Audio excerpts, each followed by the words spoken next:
Hi friends, ही आहे मी. आज होता देवीचा 6वा दिवस. कलर होता ग्रे. मग मी मस्त माझी ग्रे आणि ग्रीन साडी घातली होती आणि तिथेच मी इकडे भाकरी भाजणार होती. मस्त अशी तांदळाची भाकरी मी घेऊन मळली होती आणि मस्त अशी थापली होती.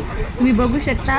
आता मी ती भाकरी तव्यावर टाकली आणि मस्त असं पाणी लावून घेतलं. भाकरीला मस्त काटोकाट पाणी लावली की भाकरी मस्त भाजते आणि मस्त फुगते. इकडे मी मध्ये मध्ये जरा चेक करते भाकरी खालून शिजली आहे का, भाजली आहे का. मग त्यानंतर ही भाकरी अशी चेक केल्यावर मी भाकरी पलटून बघितली आणि मग मस्त अशी मी हाताने पण करत होती थोडं थोडं.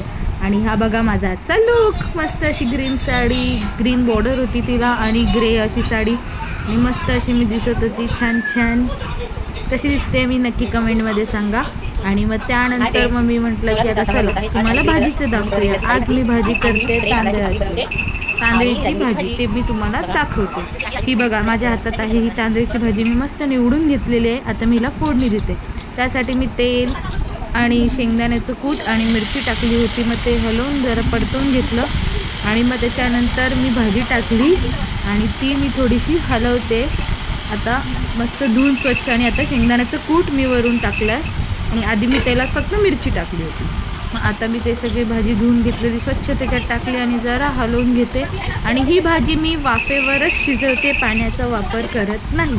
कमी गॅस करायचा आणि वाफेवर मस्त अशी भाजी शिजवून घ्यायची. बघा मी भाजी खालवर अशी सतत हलवत राहायची जेणेकरून भाजी सगळीकडून शिजते.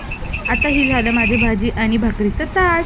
बघा मस्त तांदळाची भाकरी आणि तांदळीची भाजी आणि दूध. कसं वाटलं? Thanks for watching.